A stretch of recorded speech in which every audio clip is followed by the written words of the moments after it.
इधर देखो, यहां देखो, सब लोग सुनो।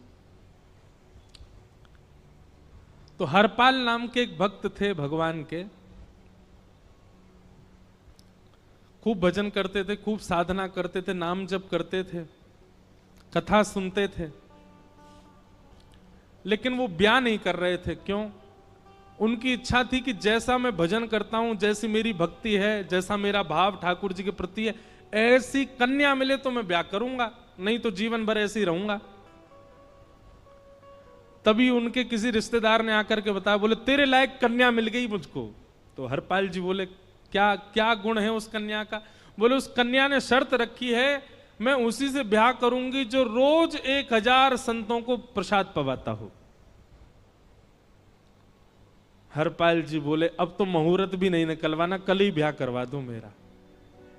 ऐसी कन्या से तो मैं बिना मुहूर्त के ब्याह करूं। मुहूर्त उसके संग देखा जाता है जिसके संग यह संकोच हो या फिर यह दुविधा हो कि पता नहीं जीवन कैसा चलेगा। इससे तो मुझे भरोसा है बढ़िया जाएगा मेरा जीवन, इसी से ब्याह करा दो। कन्या ने शर्त रखी, हरपाल जी हम आपसे ब्याह तो कर रहे हैं पर हमारी शर्त मंजूर है ना, रोज 1000 संतों को प्रसाद पवाना पड़ेगा। बोला मैं निश्चित करूंगा, आप ब्याह कर लो। और ब्याह हो गया। हरपाल जी रोज 1000 महात्माओं को प्रसाद पवाते। अब देखो, अगर कोई संकल्प ले ले कि मैं 1000 महात्माओं को प्रसाद पवाऊंगा, अगर 100 महात्मा ज्यादा बढ़ जाएं, 200 महात्मा ज्यादा, उनको मना करेगा क्या? वो तो फिर अपराध बनेगा उससे।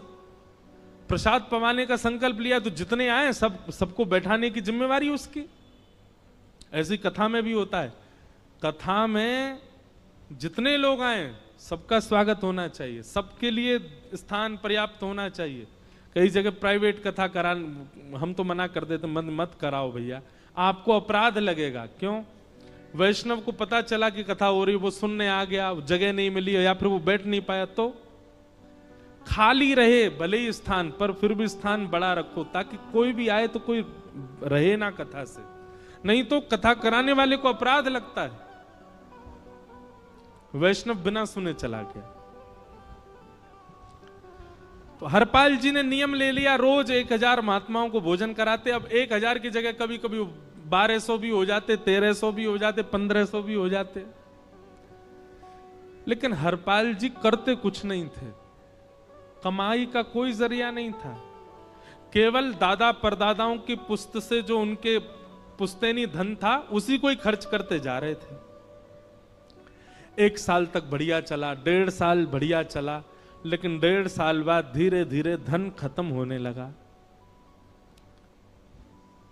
जैसे ही धन खत्म होने लगा, हरपाल जी बड़ी चिंता में आ गए, क्या करें। पत्नी को नहीं बताते थे। क्यों? बोले इससे तो शर्त लगी, इसको क्यों बताऊं अपना दुख, इससे तो शर्त मेरी यही शर्त थी कि रोज 1000 संतों को भोजन कराना है। तो हरपाल जी ने बाहर जाते और दुकानदारों के यहां से जाकर के कर्जा लेने लगे। वो पुराने संपन्न थे तो किसी ने कर्जा देने से मना भी नहीं किया, सब देने लगे, बोले ले जा। इतना कर्जा कर लिया, 6-7 महीने तक कर्जे में भी उनके संत सेवा बंद नहीं हुई। 6-7 महीने बाद मांगने वालों ने मांगना शुरू किया, बोले हमारा दो, हमारा दो, हमारा दो। किसी का नहीं दे पाए तो पूरे नगर में ये हो गया कि भैया हरपाल जी अब पहले जैसी स्थिति में नहीं है, कर्जा इनको देना बंद करो, ये देते ही नहीं है पैसा लौटा करके। सब बिगड़ने लगा, धन नष्ट हो गया, इज्जत चली गई, लेकिन उनकी संत सेवा नहीं रुकी, रोज संत सेवा करते। एक दिन मन में विचार करने लगे, अब क्या करूं, अब तो मुझे कोई कर्जा भी नहीं देता, गहने भी सारे बिक गए, धन भी सारा खत्म हो गया। तो हरपाल जी ने मन बनाया कि मैं चोरी करूंगा, और चोरी करके ठाकुर जी, आप लोग मत करना ऐसा, चोरी करूंगा। हरपाल जी चोरी करने जाने लगे, लेकिन हरपाल जी का नियम था कि वो किसी के धन की चोरी नहीं करते थे। संपन्न लोगों के घर में जाते थे और उनकी रसोई घर की सामग्री चुरा लाते थे, चीनी, दाल, आटा, चावल, मूंग, नमक, मिर्च, ताकि भंडारा हो जाए सवेरे। इस प्रकार महाराज चोरी होने लगी। एक घर की हुई, दो घर, अब तो हल्ला होने लगा। बोले कि घरों की सामान राशन चोरी हो जाता है। वो बड़ा विचित्र चोर है, धन नहीं चुराता है, राशन चुरा के भागता है। ऐसी चोरी होने लगी महाराज। अब तो लोगों ने अपने अपने घरों में पहरेदारी शुरू कर दी कि चोरी ना हो। तो हरपाल जी को और दिक्कत होने लगी, क्या करें, कैसे करें।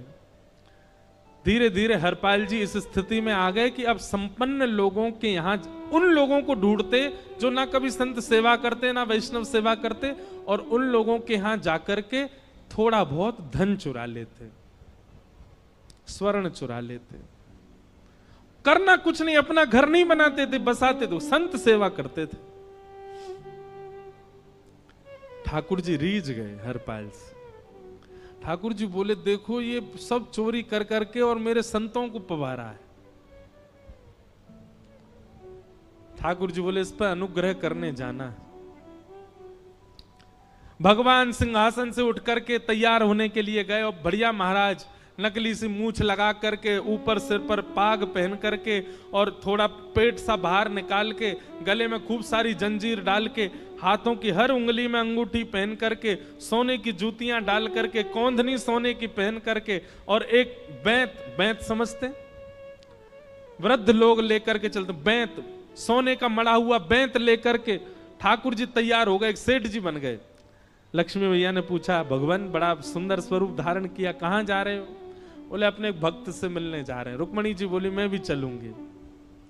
भगवान बोले, तुम मत चलो, तुम उसको पहचान नहीं पाओगे, तुमसे अपराध बनी जाएगा। बोले, नहीं नहीं, भक्त दर्शन करने मैं तो जाऊंगी। भगवान बोले, जल्दी तैयार हो जाओ। सब लोग इधर देखो, वहां से कोई सामग्री आ रही है, कथा यहां हो रही है, इधर देखो, और फिर हम आंख बंद कर लेंगे, चाहे आप कहीं देखो। आंख खुली है तो हमको ही देखो। रुक्मणी जी एक सेठानी बन गई, ठाकुर जी सेठ जी बन गए, और दोनों ने मन में विचार किया कि हरपाल जी को दर्शन देना है। और यहां हरपाल जी की स्थिति क्या थी? अब संत सेवा के लिए कहीं से भी धन नहीं मिल रहा था। तो हरपाल जी एक मार्ग पर जाकर के बैठ गए और सोचने लगे, कोई धनवान यहां से निकलेगा तो उसको लूट लूंगा, और लूट के भाग जाऊंगा, सारा धन संत सेवा में लगा दूंगा।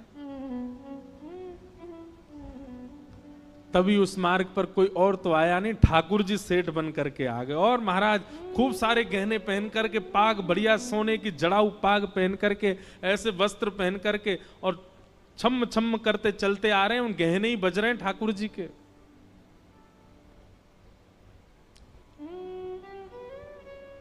हरपाल जी ने जैसे नेत्र खोल करके देखा,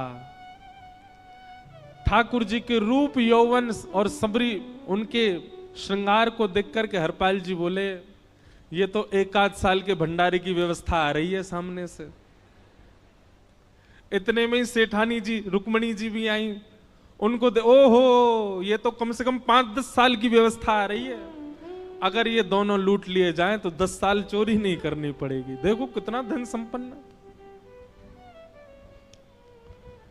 हरपाल जी के बगल में जैसे ही ठाकुर जी पहुंचे, हरपाल जी बोले, भैया जय श्री कृष्ण, प्रणाम। ठाकुर जी तो नाराज हो गए, क्या भगवान का नाम बोलता है सुबह सुबह?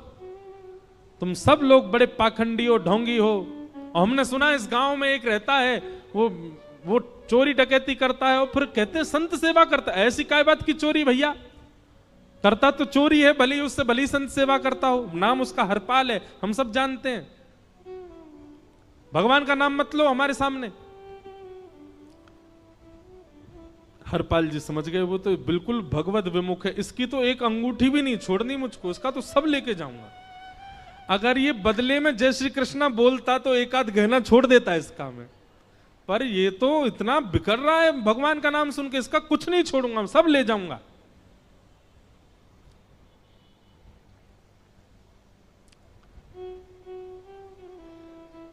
हरपाल जी बोले, हाँ भैया, एक रहता तो है डकैत इस गांव में, और उसका कोई पता नहीं है, वो कभी भी आ जाता है। लेकिन एक मार्ग जंगल में होकर के है, उसमें गांव में नहीं जाना पड़ता। जंगल से गुप्त चुप निकल करके पूरे गांव पार हो जाएंगे, आप शहर पहुंच जाओगे। उसका रास्ता मुझे ही पता है। सेठ जी बोले तो तुम हमको पार करवा दो। हरपाल जी बोले मैं पार तो करवा दूंगा, लेकिन भगवान मेरे घर कुछ मेहमान आए हैं, उनके भोजन आदि की व्यवस्था के लिए मैं तो बाजार आया था, मेरे पे धन नहीं है। आप यदि मुझको कुछ दे देंगे तो मैं घर पर व्यवस्था करके आऊंगा, तुरंत आपको लेकर के गांव पार करवा दूंगा। ठाकुर जी ने उसको कुछ सोने की मोहर दे दी, बोले लो तुम अपने घर की व्यवस्था कर आओ। हरपाल जी ने सामग्री खरीदी, घर पर पहले व्यवस्था करके आए। बोले आज की व्यवस्था हो जाए, क्योंकि आज तो 10 साल का सब चोरी करना, समय लगेगा। पत्नी से कहा भोजन प्रसादी बनाओ, संतों को पवाओ। संत पूछेंगे मैं कहां है, तो कहना कि आप लोगों की 10 साल की व्यवस्था करने गए आज। हरपाल जी लौट करके आए और सेठ जी से कहा आइए आइए चल दीजिए मेरे साथ और हमारे संगी चलना बिल्कुल। ठाकुर जी रुक्मणी जी चलने लगे। जैसे ही विहंगम जंगल में पहुंचे, भयंकर भयावह जंगल, बीच जंगल में जैसे ही पहुंचे, हरपाल ने पीछे मुड़ करके देखा, दोनों चले आ रहे हैं।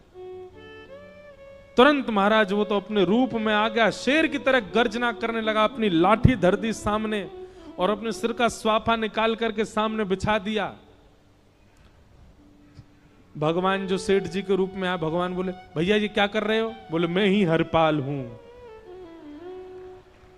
सारे सामग्री निकालो, डाल दो यहां पे, एक चीज भी मत छोड़ना, नहीं तो तुम जानते नहीं हो तुम्हारा क्या करूंगा। ठाकुर जी तो थर थर कांपने लगे। रुक्मणी जी बोली देखो कैसा नाटक कर रहे हैं। रावण के आगे नहीं डरे थे, कुंभकर्ण के आगे नहीं डरे, हिरण्यकश्यप के आगे नहीं डरे, और वो हरपाल के आगे ऐसे कांप रहे हैं। भगवान तो मन की सब समझ जाते हैं, कौन ही मारने, वो तुम भी कांपो क्यों? बोले भक्त है भैया, ये हमारो भक्त है। अनुब्रजाम में हम नित्यम पूये ये तन्य रेणु भी, इसने हमारे लिए सब गवा दिया, हमारे वैष्णव संतों के लिए सब लुटा दिया, इसके आगे भयभीत होने में कोई लज्जा नहीं।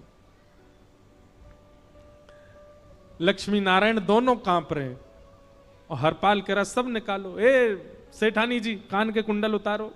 कान कुंडल उतार दिए, नाक की नथनी उतार दी, सब उतार उतार के धर दिए, हाथों के सब कड़ूला आदि भी धर दिए। भगवान ने भी अपने सब उतार। बोले बैंत कहां लेके जा रहे, उसको भी धर दो। बोले अरे भैया बुढ़ापे की लाठी, हम गिर जाएंगे। बोले कुछ नहीं गिरोगे, धर दो इसको। जीवन में कभी राम ना, जय श्री कृष्ण बोलने पे चिल्ला रहे थे मुझ पे, रखो इसको यहां पे। सारा धर दिया। बोले बहुत बढ़िया हो गया, अब 10 साल की व्यवस्था हो गई। इतने में भगवान की कनिष्ठ उंगली में एक अंगूठी थी। हरपाल बोला ये कहां बचा के ले जा रहे हो, उसको दो। बोले अरे भैया ये तो बहुत बचपन की हमारी अंगूठी है और ये आज तक हमारी निकली ही नहीं है और ये निकल ही नहीं पाएगी, इसको बाहर हम निकाल ही नहीं सकते, इसको तो रहने दो हमारे पास। बोले तुम क्या जानो, इस अंगूठी से कम 1 हफ्ता संत भोजन होगा और तुम पे तो दया करनी नहीं है। चिल्लाए थे मुझ पे जय श्री कृष्ण बोलने पर, निकालो इसको। भगवान खूब प्रयास करें, वो नहीं निकले तो हरपाल जी ने उंगली पकड़ी, बोले इसको काट देता हूं मैं, तुम्हारे पास उंगली रहने का कोई काम नहीं है, तुम उंगली से करते ही क्या हो। और महाराज जैसे ही उंगली पकड़ करके काटने का मन किया, वो काटने ही वाले थे, इतने में ही द्वारिकाधीश भगवान शंख चक्र गदा पद्म धारण करके प्रकट हो गए सामने। रुक्मणी जी महालक्ष्मी के रूप में प्रकट हो गई और दोनों ने अपने अंक में हरपाल को भर लिया।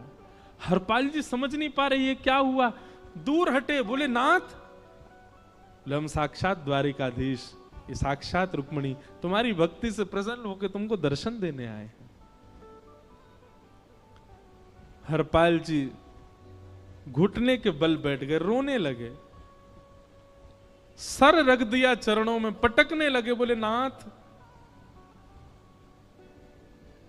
मैंने अपने नाथ को लूटा, आज मैंने अपने स्वामी के साथ डकैती कर रहा था, मैं अपने स्वामी की उंगली काटने पर मजबूर हो गया था, इसका मतलब तो मैं पापी हूं। मेरा पाप इतना प्रचंड हो गया कि मैं आपके रूप को नहीं पहचान पाया। भगवान ने हृदय से लगा, नहीं हरिपाल, तुमने कभी अपने लिए प्रयोग थोड़ी किया। तुम्हारी पत्नी भूखे सो जाते हो, लेकिन संतों को भूखा नहीं जाने देते। ठीक है, उसके लिए भले ही तुमने वह गलत मार्ग अपनाया जो नहीं अपनाना चाहिए था, परंतु उसमें उद्देश्य कोई और तो नहीं था, मेरे जनों की सेवा ही तो थी, मेरे वैष्णवों की सेवा। और देखो हरपाल, एक मेरी बात सुनो, आज तुम्हारे मन में ग्लानि होती है कि तुमने दूसरों का धन हड़प करके और उससे संत भोजन कराया। वास्तव में इसका विधान शास्त्रों में यह बताया गया, जिसके धन से भोजन बना और संतों ने पाया, परोसा भले ही किसी ने भी हो, कार्यक्रम भले ही किसी ने भी कराया हो, पर धन जिसका लगता है पुण्य उसी को मिलता है। तुमने तो अपने गांव के, शहरों के उन लोग जो कभी संत सेवा नहीं करते थे, उनके धन चुरा चुरा करके उनको पुण्य बांटा है। तुमने कुछ गलत नहीं किया है। हां, अपने प्रयोग में यदि लेते तो पाप हो जाता, लेकिन तुमने तो एक रत्ती भी अपने प्रयोग में नहीं ली, सब संतों में लगा दी, और जितने लोगों का धन चुराया उन सबको पुण्य प्रदान कर दिया। हम तुमसे बड़े प्रसन्न हैं। हरपाल जी चरणों से लिपट गए, बोले नाथ आप बड़े कृपालु, बड़े दयालु। भगवान बोले अब हमने दर्शन दे दिया, अब हम जाएं। और सुनो, ये सारा धन हमने दिया है, 10 साल का नहीं होगा इससे। तो बोले जब तक तुम जीवित रहोगे तब तक की सेवा बनेगी, इससे संत सेवा चलती रहेगी। ये सारा धन आभूषण हम लेकर के इसीलिए आए थे, ताकि तुमको अब कभी किसी से मांगना ना पड़े, किसी से हड़पना ना पड़े। भगवान जाने लगे तो हरपाल जी चरणों में गिर गए, बोले नाथ आज मैं आपके दर्शन कर पाया, मैं संत सेवा कर पाया, इसमें सबसे बड़ा योगदान मेरी पत्नी का है। उसने नियम नहीं बनाया होता तो शायद मैं कभी ऐसा नहीं करता। आप उसको दर्शन दिए बिना जाएंगे, मैं उसको क्या बताऊंगा? मैं उससे जाके कह भी नहीं पाऊंगा कि आप मुझे मिले, और उसकी वजह से आप मुझे मिले हो, कृपा कर उसको दर्शन दे दीजिए। ठाकुर जी बोले ठीक है। तुरंत लक्ष्मी नारायण भगवान ने छोटे छोटे बालकों का रूप धारण कर लिया और हरपाल जी की गोद में बैठ गए, और हरपाल जी अपनी गोद में लेकर के ठाकुर जी को घर पर आए, और आकर के अपनी अरे सुनो देखो कौन आए हैं। जैसे बाहर आकर के देखा तो नन्हे से ठाकुर जी, नन्ही से रुक्मणी जी गोद में बालकों की भांति बैठे हैं। बोले अरे इतने सुंदर सुंदर बालक। बोले बालक नहीं है, ये साक्षात जगन्नाथ भगवान, साक्षात रुक्मणी जी, साक्षात द्वारिकाधीश हैं। तुरंत ठाकुर जी अपने रूप में प्रकट हो गए और दोनों दंपति को दर्शन दे करके भगवान वहां से प्रस्थान कर गए। बोलो भक्त वत्सल भगवान। तो एक भक्त जीवन संगी का प्राप्त होना भगवत दर्शन तक ले जा सकता है आपको।